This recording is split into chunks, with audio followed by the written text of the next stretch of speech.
Boa noite, meus irmãos, graça e paz. Irmãos, se eu pregar que nem Silvana canta, o negócio vai estar bom hoje, hein? Irmãos, vamos começar orando. Agradecer ao Senhor pela oportunidade de estar congregando e ouvindo e falando e cantando sobre o amor dele hoje. Vamos orar? Senhor Deus, muito obrigado, Pai. O Senhor tem sido tão bom conosco. Eu te peço, Deus, que esteja conosco aqui no momento dessa reflexão. Te peço, Senhor, que livre esta igreja do meu próprio coração, da minha própria boca, mas que venha tudo diretamente do Senhor, Pai. Prepare os corações para ouvir a palavra que vem do Senhor, Deus. Que a gente não desvie nem da direita nem para a esquerda, mas que seja do Senhor, Pai. Muito obrigado por tudo que já tem sido dito, cantado nesta noite, e que a gente saia daqui transformado, Pai. Essa é a oração que te fazemos no nome do Senhor Jesus. Amém. Meus irmãos, hoje nós vamos falar sobre 3 temas importantes relacionados ao amor de Deus. E esses 3 temas são perseverança, correção e santidade. Tudo isso baseado no livro de Hebreus. Os irmãos já podem ir abrindo. Irmãos, o Novo Testamento, ele é dividido por algumas grandes áreas, né, como nós já conhecemos, né, os sinóticos, os evangelhos, né, as cartas maiores, as cartas menores, as que eram utilizadas na igreja, são utilizadas na igreja. Mas dentre os livros do Novo Testamento, há alguns aqui, 2 principalmente, que eu destaco. E eu vou trazer um destaque aqui apenas para efeito de comparação. As cartas menores, por exemplo, elas são cartas, né? Quando a gente pega Filemon, Tito, essas cartas, elas têm como característica, né, falar diretamente com a pessoa. Por exemplo, quando a gente pega Filemon, estava escrito diretamente para Filemon, com uma espécie de carta. Mas tem algumas cartas que elas são um pouco mais gerais. Romanos, por exemplo, se propõe a ser uma estruturação mesmo sistêmica da fé para que o evangelho fosse propagado aos gentios, né? E eu diria até que é a mais completa, é a maior e mais abrangente obra de afirmação do Evangelho feito por Paulo. Já Hebreus, que é a carta que nós vamos conversar hoje, é uma sistematização para o povo da antiga aliança. Ela é um verdadeiro, eu diria que um tratado teológico, né? E por tratado, eu diria como 2 países se juntam, né? E se juntam para chegar a um acordo, a convencionar algo, a entender o que há de comum ali para ser esclarecido. E o livro de Hebreus é um tratado teológico, né? Nós não sabemos ao certo quem escreveu essa carta. Algumas teorias que dizem que é Paulo que escreveu, outras dizem que é João, outras dizem que é Lucas. Tem suspeitas mais romantizadas da teologia moderna que diz até que foi Priscila de Áquila que descrita em Atos. Mas, pelo estilo, a forma de escrita, eu realmente acredito que tenha sido Paulo. Mas, independentemente do autor, a carta de Hebreus tinha uma escrita que era própria de alguém que tinha uma habilidade gigante na forma de se falar, na forma de se comunicar. Quando a gente abre Hebreus capítulo 1, do versículo 1,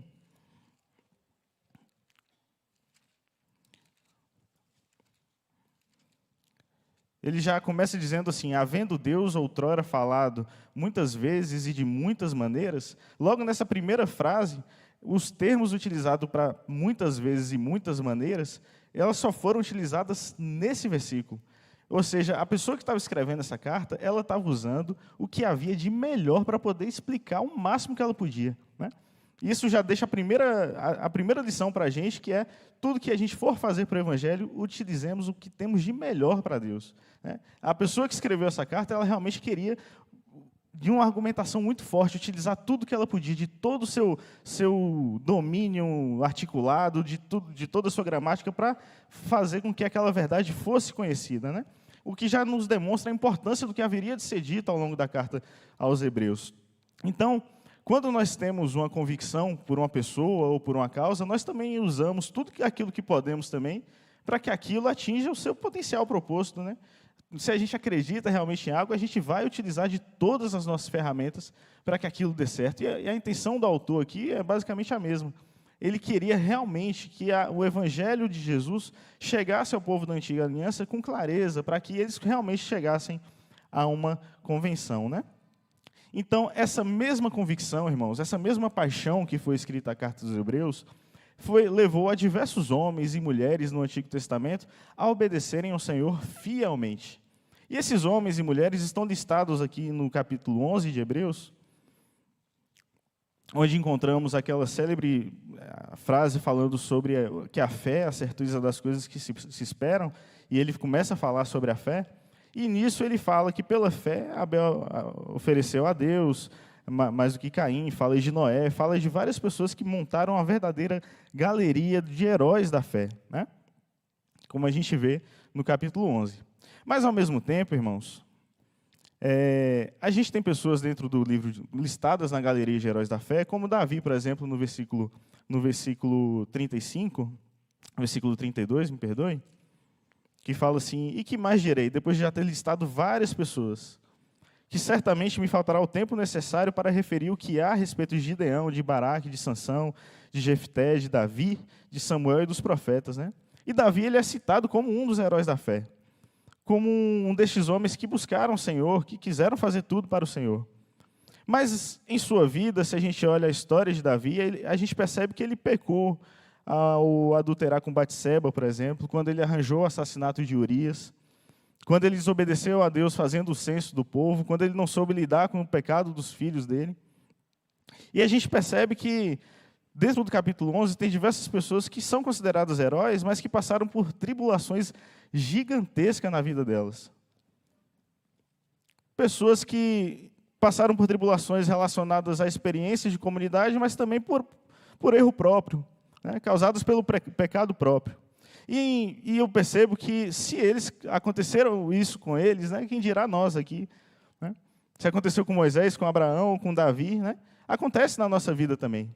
E todas as vezes que acontece com a gente, que a gente cai em alguma coisa, que a gente erra em alguma coisa, é extremamente difícil para nós não enxergar nada além do nosso próprio erro, né?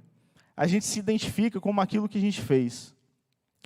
Tanto no mundo profissional quanto no nosso próprio erro, a gente acredita que a gente é o que a gente produz. E se a gente produz erro, a gente acha que o mundo já acabou e que tudo já deu ruim, né? Mas, nesses episódios, consequências terrenas e temporais e naturais aconteciam. Não se pode se esperar que, ao roubar uma casa, eu não pague o preço por isso, né? Há consequências que aconteceram com essas pessoas que estão listadas na galeria da fé, né? Mas Billy Graham uma vez disse uma coisa muito interessante, que é o seguinte: que toda vez que um homem pensa em navegar para longe de Deus, o diabo sempre tem um barco pronto à sua espera. Irmãos, muitas vezes, por decisão deliberada nossa, de querer fazer as coisas do nosso próprio jeito, nos sentimos tentados a aproveitar as caronas oferecidas por aquele que tem como objetivo primário destruir aqueles nos quais tiveram seus pecados crucificados na cruz do Calvário. Por muitas vezes, quando caímos, temos ali o diabo pronto para aproveitar, para destruir aquele que já teve o seu pecado crucificado. E do ponto de vista terreno, dependendo do nosso erro, a gente sofre essas consequências, a gente sofre com as consequências naturais, né? Mas a nossa fé está balizada numa convicção de que, apesar das consequências naturais, apesar das coisas que podem acontecer com nossos erros,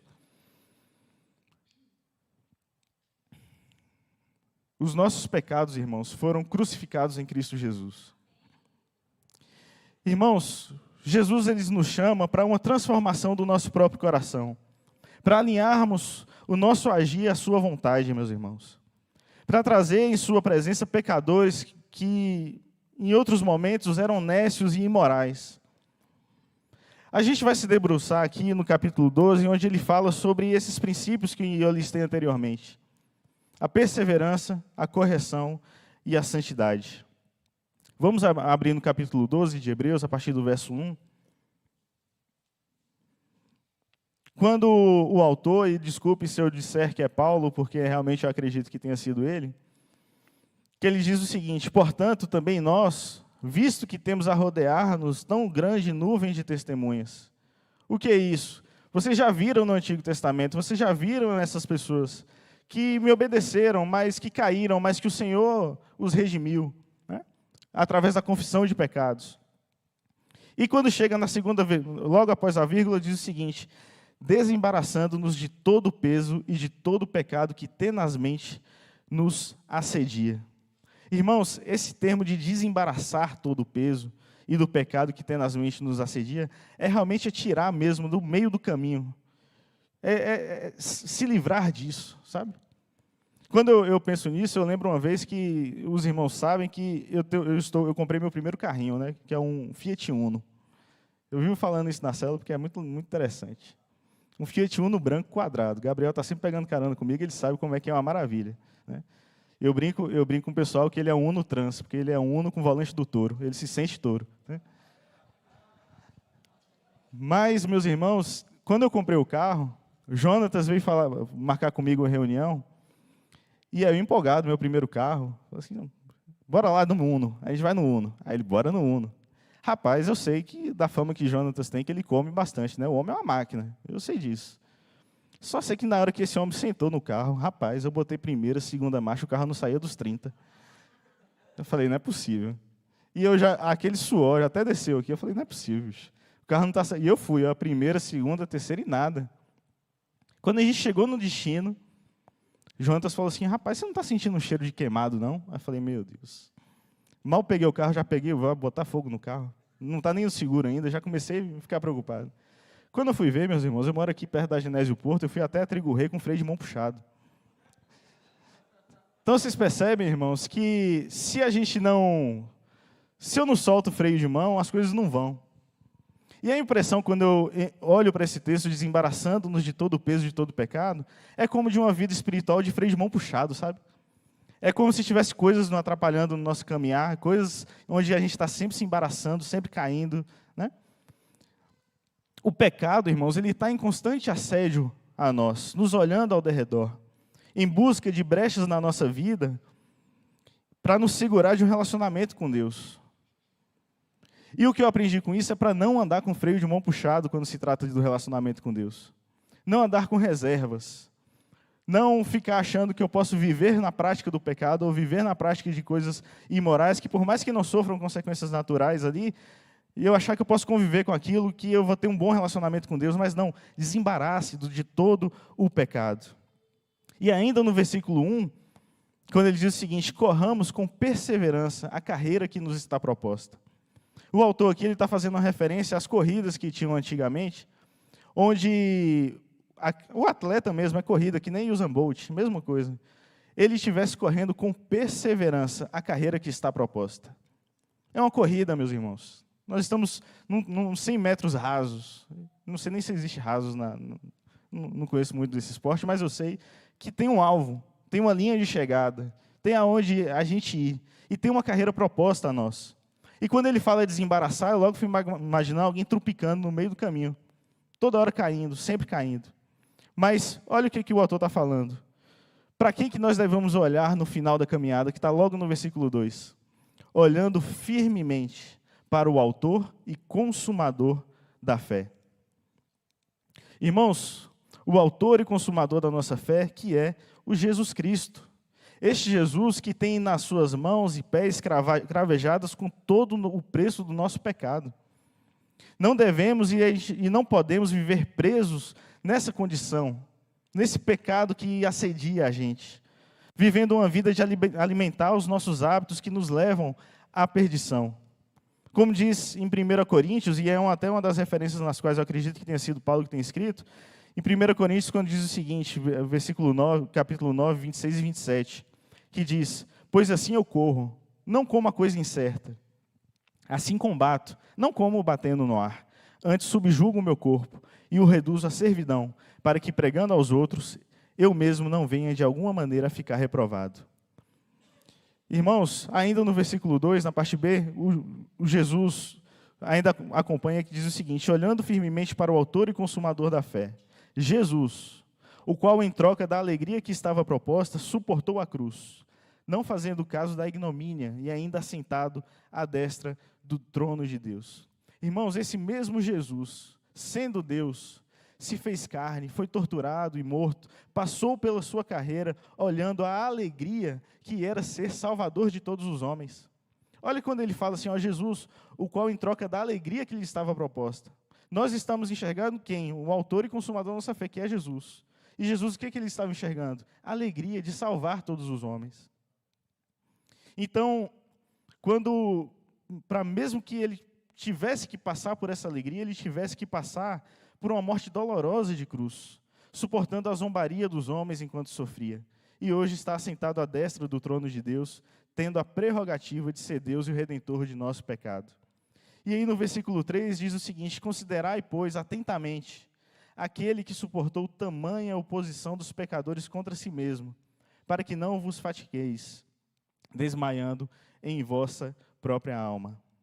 Irmãos, aqui é basicamente o seguinte, você está correndo, está seguindo sua caminhada, mas se eu paro para ficar prestando atenção demais nos pecados que me assediam, para ficar perdendo tempo demais com isso, ficar sempre cair, puxa, pecado, isso aqui de novo, não quero mais, vou desistir, não. O que ele está falando? Olhe para o autor e consumador da fé, considerar atentamente aquele que suportou tamanha oposição, olhe para Cristo, olhe para o sacrifício de Jesus, para que você não se fatigue, para que você não se canse. Irmãos, eu sei que no nosso exercício da fé cristã, na nossa caminhada, vão ter momentos de que tem certos pecados que ficam ali no nosso cangote, segurando o nosso tornozelo. Mas o que temos que olhar é para aquele que pagou o preço por esse pecado. É aquele que é autor e consumador da sua fé. É aquele que tem lá na frente como alvo da sua caminhada. E não isso aqui, a jornada não é isso. Não é só isso por isso mesmo, não é só uma vida que você começa e termina só tendo que resistir o máximo àquele pecado e morreu. Não, você está de olho no autor da sua fé que pagou o preço na cruz, que ele sofreu pelo seu pecado. É a ele que temos que olhar. E eu cito aqui uma canção de Grupo Logos que foi extremamente feliz, que descreveu o sentimento da perseverança neste texto. Senhor Jesus, eu não entendo o espinho, mas se a cruz é o fim deste caminho, dá-me mais graça. Dá-me mais graça.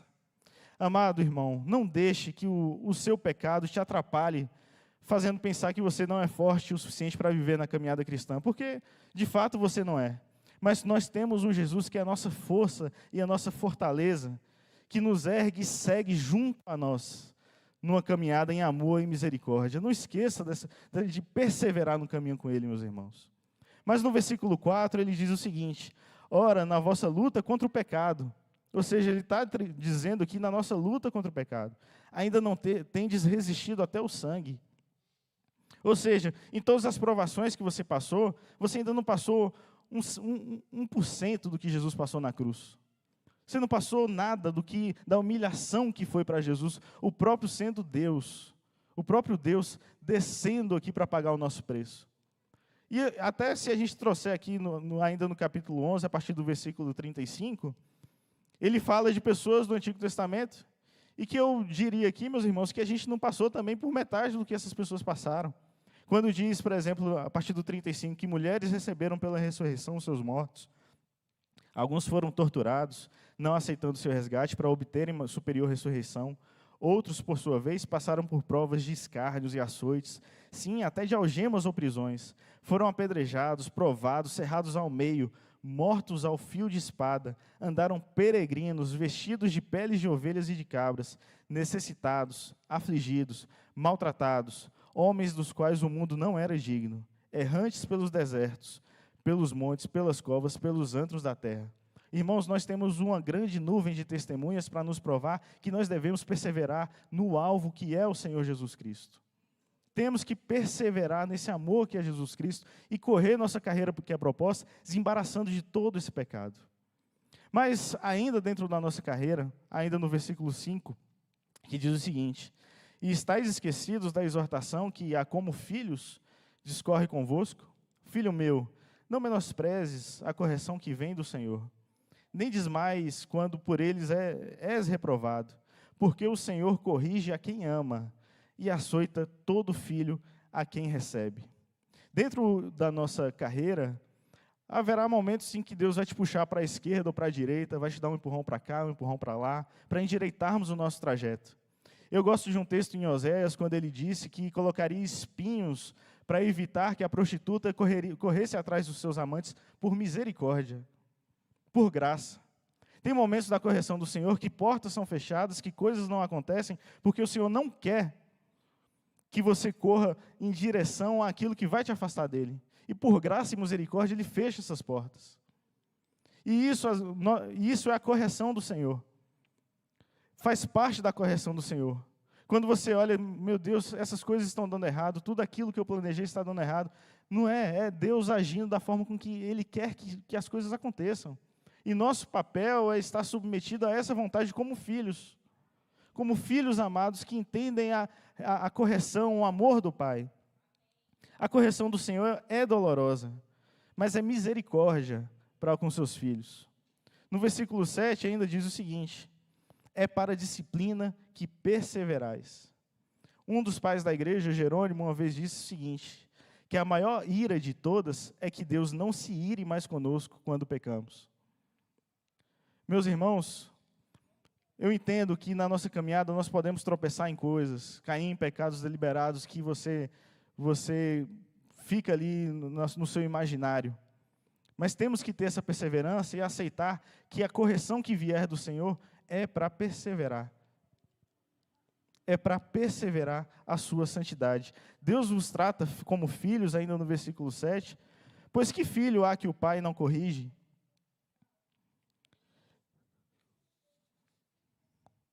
Mas, se estáis sem correção, de que todos se têm tornado participantes, logo sois bastardos e não filhos. Irmãos, nós podemos lidar com a correção de diversas maneiras, né? Os estoicos, que eram a filosofia corrente à época, eles aceitavam a correção como alguém resignado, como alguém que perdeu o poder.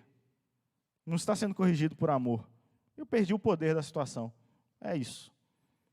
Podemos ver a correção também como um band-aid. A gente pega um band-aid e quer passar rápido pela dor, sabe? Não, faz logo o que tiver que fazer para passar logo por isso, acabar logo com isso. Algo que dói e você quer fazer logo. Há também pessoas que lidam com a correção como uma ferramenta de autocomiseração.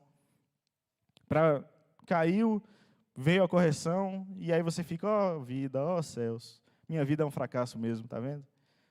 E às vezes nós encontramos pessoas assim, que utilizam disso como ferramenta mesmo para se machucar. Também pode ser visto como um ato de castigo que nos ofende diretamente, sabe? E você entra no estado de rebelião, de revolta contra o Senhor. Eu digo até que tem muitos ateus temporários que passam por isso. Eu não acredito num Deus que faz isso comigo, ou que fecha determinada porta, ou que faz que determinada coisa aconteça. Mas a forma correta de se observar a correção do Senhor é a de um pai amoroso corrigindo um filho. No versículo 9 diz o seguinte: além disso, tínhamos os nossos pais segundo a carne, que nos corrigiam e os respeitávamos. Não havemos de estar em muito maior submissão ao Pai espiritual e então viveremos? Irmãos, eu acredito na tese de que nós trazemos para o nosso relacionamento com Deus muito da forma com que nós nos relacionamos com os nossos pais. É muito parecido, de vez em quando, a forma que você vê o seu pai e a forma que você enxerga Deus. Às vezes você traz uma coisa à outra. E, pais, vocês querem que os seus filhos tenham uma relação saudável com a correção do Senhor? Os ensine a corrigir por amor e não por poder. É amor que está em jogo. Filhos, se já somos submissos aos nossos pais, devemos maior submissão ao Pai, que é o nosso Pai maior. E o propósito dessa correção, que está logo a partir do verso 10, que diz o seguinte: pois eles, os nossos pais, nos corrigiam por pouco tempo, segundo melhor lhes parecia. Deus, porém, nos disciplina para onde? Para aproveitamento. A fim de sermos participantes do quê? Da santidade do Senhor. Irmãos, o propósito da correção do Senhor é para que sejamos aproveitados em sua santidade.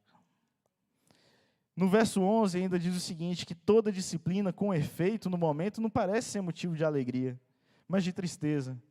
Ao depois, entretanto, produz fruto pacífico aos que têm sido por ela exercitados, frutos de justiça. Eu sei, irmãos, dói às vezes. Dói você participar dessa caminhada e cair em determinadas coisas e Deus fazer mudar a sua vida de cabeça para baixo. Dói, eu sei. Mas faz parte da correção do Senhor te levar para a santidade. Por isso, olha o que Ele nos chama a partir do verso 12. Restabelecei as mãos descaídas e os joelhos trôpegos. Aqui eu lembro de novo da corrida. Não adianta você correr com o joelho tremendo, com as mãos desfalecidas, correndo de qualquer jeito. Deus nos chama a restabelecermos o nosso fôlego ao perseverarmos em seu amor, meus irmãos. Ele nos chama para curarmos as nossas feridas, meus irmãos. Como ele diz a partir do verso 13, e fazei caminhos retos para os pés, para que não se extravie o que é manco, antes seja o quê? Curado. Ele nos chama para curar as nossas feridas, a consertar aquilo que está errado, a endireitar os nossos caminhos e que sejamos curados de nosso comportamento que nos afasta de Deus. Irmão, conserte a sua postura, conserte o seu joelho, suas mãos, seu fôlego. Aceite a correção do Senhor, porque é graça. O que há em sua vida que você está resistindo para que você ande com firmeza no Senhor? Tem coisas em sua vida em que há espinhos e que você está resistindo em mudar. Resistir à correção do Senhor, à mudança do Senhor, é como recalcitrar contra os aguilhões, como aconteceu com Paulo. Então, meus irmãos, ainda no versículo 14, logo em seguida, Deus está trazendo de volta para o quê? O resultado disso tudo, a santidade. Seguir a paz com todos, ou seja, não tome uma atitude vingativa em relação à correção. Seguir a paz com todos e a santificação sem a qual ninguém verá o Senhor. Irmãos, quando eu penso em santificação e santidade, minha cabeça se remete direto ao tabernáculo. Que para alguém entrar, tinha que trocar suas vestes e ser completamente purificado. Por muitas vezes a gente leva o aspecto da santidade como apenas uma separação. Mas há um princípio de moralidade também envolvido aqui em nossa purificação. No verso 15 a 16, está falando das situações aqui do seguinte: atentando diligentemente, porque ninguém seja faltoso, separando-se da graça de Deus. Nem haja alguma raiz de amargura que brotando vos perturbe e por meio dela muitos sejam contaminados. Preste atenção nesse princípio de diligência que nos é apresentado. Nós poderíamos cruzar os nossos braços sob a égide da separação e falar o seguinte: não, eu sou cristão e isso é uma coisa conquistada, mas eu posso viver minha vida do jeito que eu quiser. Não é sobre isso. É sobre seu coração, suas atitudes, seus hábitos serem transformados, meus irmãos. O autor está nos convidando a observar de nossa própria vida para pecados que possam brotar no nosso caminhar. E estes pecados, eles nos afastam de um relacionamento com Deus. E a diligência, ela é completamente necessária para que pouco a pouco nós não nos afastemos do Senhor. E para que Ele não se torne alguém distante, embaçado em nossa visão, ou apenas um ruído em nossos ouvidos, mas para que seja um relacionamento presente e poderoso. Irmãos, há um perigo muito grande na nossa fé de subestimarmos as pequenas ofensas. Aquelas que não têm um efeito de consequência natural, aquelas que não têm um efeito de consequência moral pública, mas que nos afastam de Deus. A gente costuma classificar o peso das nossas ações de acordo com a reverberação que aquilo vai tomar, com se aquilo é legalmente errado ou não, mas nós temos que nos preocupar com as pequenas decisões que nos afastam do Senhor, mas que em muito em breve, se tomadas em sequência, em grande quantidade, faz com que nosso coração fique anestesiado, sabe? Fique um coração duro. Eu ouvi de um pregador, sinceramente eu não lembro, talvez algum irmão aqui saiba quem é, um pastor americano, que eu achei muito interessante, quando ele diz o seguinte: uma situação de marido e mulher, como se, por exemplo, vamos supor que Paula chegasse para mim e falasse assim: amor, você pode botar o lixo para fora? E eu falasse assim: amor, isso é uma questão de divórcio? Ela fala: não. Ela fala: então não vou fazer. Aí ela fala assim: tá bom. Amor, você pode estender a roupa? Aí eu pergunto: isso é uma questão de divórcio? Não. Então também não vou fazer. Amor, leve minha mãe para ir no exame, fazer alguma coisa? É uma questão de divórcio? Não? Então também não vou fazer. Se a gente permanece nesse ritmo, em quanto tempo dura esse casamento? Meus irmãos, quais áreas da sua vida precisam dessas pequenas correções para a santidade? O que há na sua caminhada que estamos convivendo há muito tempo com a sensação de ser inofensivo, mas que é uma verdadeira brecha para o afastamento com o Senhor? Irmãos, a caminhada ela é longa. Nós podemos ter uma carreira muito grande na frente, mas precisamos enxergar o Senhor no final da nossa corrida. O que tem te atrapalhado, meus irmãos? O que tem te atrapalhado? É a imoralidade? É o coração que anseia por fazer o mal? São amizades que não te levam para mais perto de Jesus, pelo contrário, te levam para se afastar dele? É a maledicência? É a pornografia? Os segredos escusos que você guarda do seu marido, da sua esposa, dos seus filhos? O que tem segurado a sua caminhada? O que tem feito com que você andasse de freio de mão puxado? Não se sinta mal de ser novamente corrigido e transformado pelo Senhor, pois Ele é um Pai amoroso que quer transformar o seu coração para que você esteja perto dEle com Ele, meus irmãos. Não lide com a correção do Senhor como um pesar de alma ou com tristeza de quem perdeu o poder, mas sim de um filho que corre para o Pai que te ama. Deus quer que nos relacionemos com Ele com um coração sincero, desejosos de viver em liberdade com Ele e habitar onde Ele habita. E sem santidade, meus irmãos, não podemos estar e ver o Senhor. Precisamos nos purificar e a purificação está no sangue de Jesus, que através da confissão dos nossos pecados Ele nos purifica. Não tenha medo de se derramar aos pés do Senhor e pedir a restauração da sua vida devocional, da sua vida comunitária, da sua vida conjugal, da sua vida profissional, mas tenha a convicção de que a grande nuvem de testemunhas nos leva a crer de que temos um Deus poderoso para restaurar a nossa casa, nosso trabalho e nossa vida, meus irmãos. Confie neste Senhor. Ele é poderoso para fazer infinitamente mais, é poderoso para curar no nosso coração. E como diz a canção que foi cantada aqui anteriormente, que Deus nos dê mais graça para vivermos em nossa caminhada. Persevere na caminhada com o Senhor, meu irmão. Não desista do Senhor. Amém? Vamos orar. Senhor Deus, te agradeço, Pai, porque o Senhor é um Pai amoroso, Deus, que nos ama, que cuida da gente, apesar de quem nós somos, Deus, apesar de nossos erros, Deus. Eu te peço, Deus, que se há em nós, Deus, algo que está nos afastando de Ti, Deus, se há pequenas ofensas, pequenas coisas que estão nos afastando da santidade, que é estar com o Senhor, Deus, nos livra disso nesta noite, Pai. Nos faça enxergar, Deus, aquelas coisas que muitas vezes nós nem vemos, Deus, que estão nos afastando do Senhor, Deus. Nos transforma para um estilo de vida que agrade ao Senhor, Deus, para que no final da nossa carreira nós possamos ver o Senhor, Deus, face a face, Deus, e que todo o pecado ficará para trás, porque estaremos com o Senhor, Pai. Muito obrigado por tudo e por quem o Senhor é, apesar de quem nós somos. No nome do Senhor Jesus. Amém. Irmãos, gostaria de agradecer e até tirar um adendo aqui, que hoje é dia do pastor Batista, e eu gostaria até de agradecer a todos os pastores dessa igreja que muito me abençoam, ao pastor Stênio. E eu gostaria de chamar a Rosmac. Cadê a Rosmac? Ah, está aqui. Rapidinho.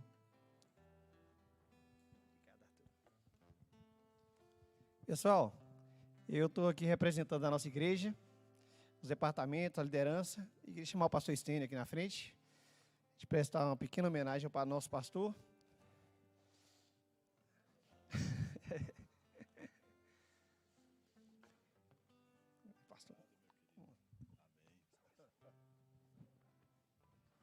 Eu quero deixar com o pastor um outro verso, além de Jeremias 3,15, né? Que é muito conhecido e o pastor gosta muito. Eu queria deixar o que está lá, um verso bastante conhecido, lá em 2 Timóteo 4. E eu quero não só o 2, mas a partir do 1, dizer: encorajo-te diante de Deus e do Senhor Jesus Cristo, que há de julgar vivos e mortos na sua vinda e no seu reino. Que pregues a palavra, insista a tempo e fora de tempo, corrijas, repreendas, exorte com toda paciência e doutrina. Então, a gente tem visto que isso é uma realidade na vida do pastor, na vida da nossa igreja, e a gente quer, mais uma vez, encorajar o pastor que continue dessa forma, seguindo o conselho que Paulo deu a Timóteo. Ainda é jovem, o pastor não é tão jovem quanto Timóteo, eu acho, mas o conselho continua válido, né, para a gente conseguir continuar nessa caminhada. E estendo aos outros pastores também essa homenagem, porque hoje é o dia do pastor e somos abençoados pelos pastores que fazem parte da nossa igreja. Amém? Eu queria chamar o irmão Lucimário para orar aqui pelo pastor Estênio e pelos pastores da nossa igreja.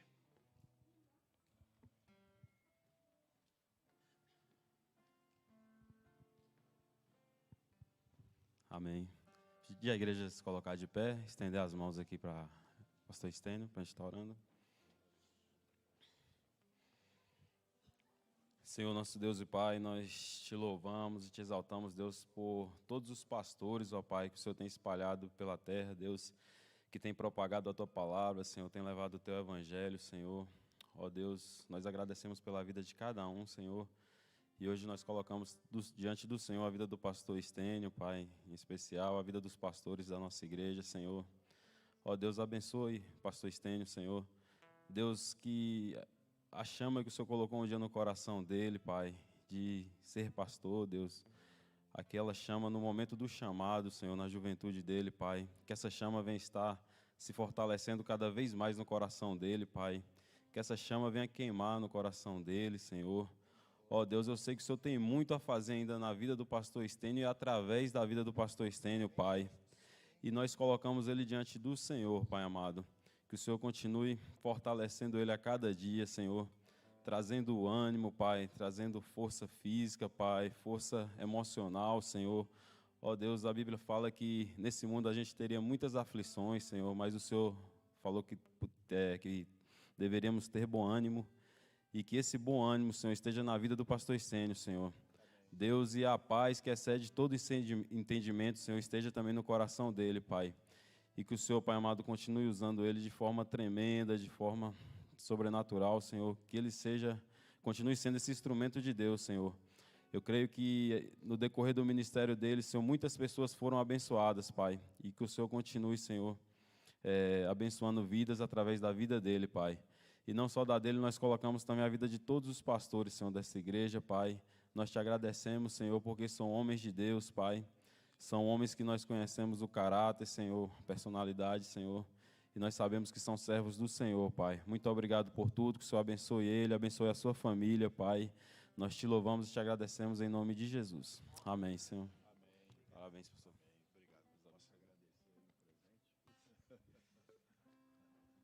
Irmãos, eu quero agradecer a vocês. De manhã eu estendi essas honrarias. A Bíblia diz que a quem honra, honra, né? E eu estendi essas bênçãos de vocês aos demais pastores. Eu só não vou poder estender o presente que eu ganhei hoje, porque só vai caber em mim mesmo, né? Mas, amados, o irmão Arthur foi usado por Deus nessa noite aqui, né? Ele estava falando já o finalzinho, e eu me lembrei de algo que eu vi hoje. Eu sempre gostei de assistir na televisão aquela corrida de bicicleta na França, né? A corrida mais famosa. E hoje eu vi uma cena interessante, uma história de um atleta que se feriu gravemente. Ele estava bem perto da linha de chegada, estava bem próximo ao alvo, mas ele recebeu um empurrão. Também não foi por maldade, que um outro atleta o empurrou na hora da disputa da chegada, e ele então ele capotou e bateu com as costas e a cabeça numa armação de ferro. E isso era quarta-feira, e ele acordou no sábado numa UTI, e o tratamento levou 2 anos de tratamento. Ele teve 135, recebeu 135 pontos em todos os cortes que levou, e teve várias fraturas cranianas. E aí ele precisou de um tratamento longo, né? Depois daquele período, ele voltou a treinar e ele se tornou um dos maiores atletas franceses. ele ganhou uma posição lá, que não era a vitória final, mas a felicidade do dono do time a que ele pertencia, de ter acreditado nele depois de tudo isso, né? Por que eu estou lembrando isso? Tem tudo a ver com o que o irmão Arthur estava falando. Há momentos na vida que a gente capota, que a gente quebra a cara, e o tratamento é longo, irmãos. E nesse período a gente precisa de pessoas. Talvez você que ouviu essa mensagem nessa noite está pensando que o seu tratamento é possível só com você, só você tentando. Mas na vida cristã há momentos em que a gente precisa de outros e ser tratado por outros, ser cuidado. Se você está nesse estágio, se entregue nas mãos de alguém que seja instrumento de Deus para cuidar de você, cuidar da sua vida, cuidar da sua família, não é? Quantas vezes aqui a gente já fez isso? Cuidar é muito importante. Então, nessa noite, ouça isso que o Espírito Santo te falou, né? E eu acredito que o que você está passando hoje vai te dar uma vitória maior, se você deixar que Deus trate você. A linha de chegada trará uma grande vitória à sua vida, né? Que essa perseverança que nos foi falada hoje, ela seja uma realidade na sua vida. Não desista, porque você sofreu um acidente, porque você está passando por um mau momento. Não abandone a corrida, porque Deus tem maiores coisas para você. Então, volte para casa com essa mensagem, ponha em prática essa mensagem, né? Lembre-se que você está numa corrida e que o Senhor Deus é com você e vai te dar um abraço, o abraço da vitória, o abraço da alegria em breve. Que Deus abençoe a todos. Acho que o irmão vai cantar uma canção. Deus, agradeço aos irmãos aqui o presente e a bênção.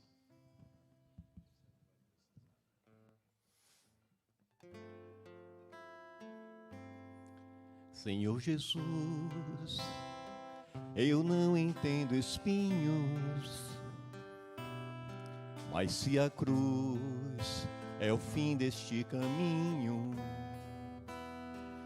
dá-me mais graça. Não sou maior que meu Senhor, apenas servo sou, apenas servo em nada mais. Sente as pontas aguçadas da coroa te feriram, ó cabeça. Eu que sou corpo, parte do seu corpo, não devo reclamar.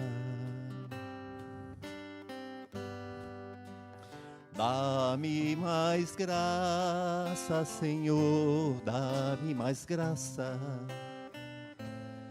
Passa os teus dedos nos meus olhos, vem me consolar. Dá-me mais graça, Senhor, dá-me mais graça. Faz-me em Cristo outra vez ser mais que vencedor.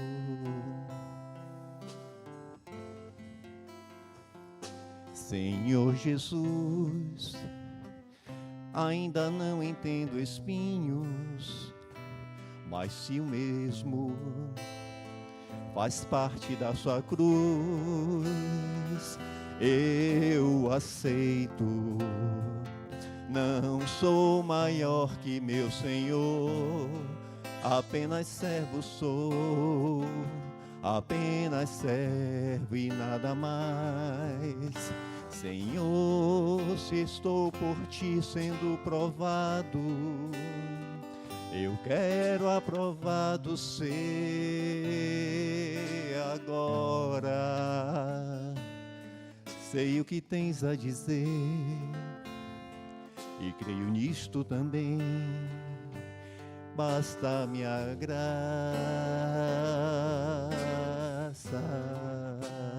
Dá-me mais graça, Senhor, dá-me mais graça.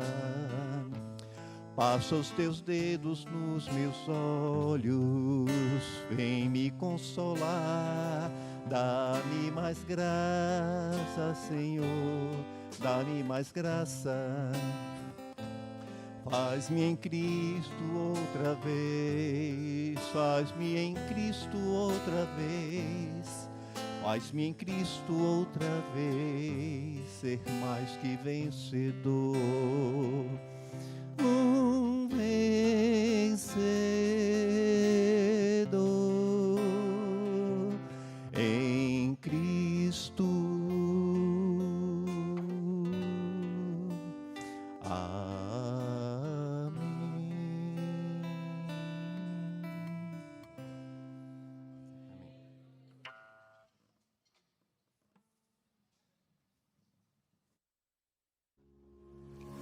Igreja Centenário.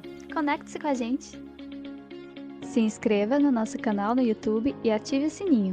Assim você vai ser o primeiro a saber de tudo que postamos por aqui. Aproveite e baixe o nosso aplicativo. Lá você pode ler artigos devocionais, fazer o seu pedido de oração e muito mais. Ah, tem o site também. Acessando ibmcentenario.com.br, você encontra as nossas células e pode conhecer um pouco mais sobre os nossos projetos. E se você é daqueles que gosta de saber dos bastidores, é só seguir o nosso Instagram IBM Centenário e ficar por dentro de tudo. Igreja Batista Memorial do Centenário, comunicando o eterno, hoje.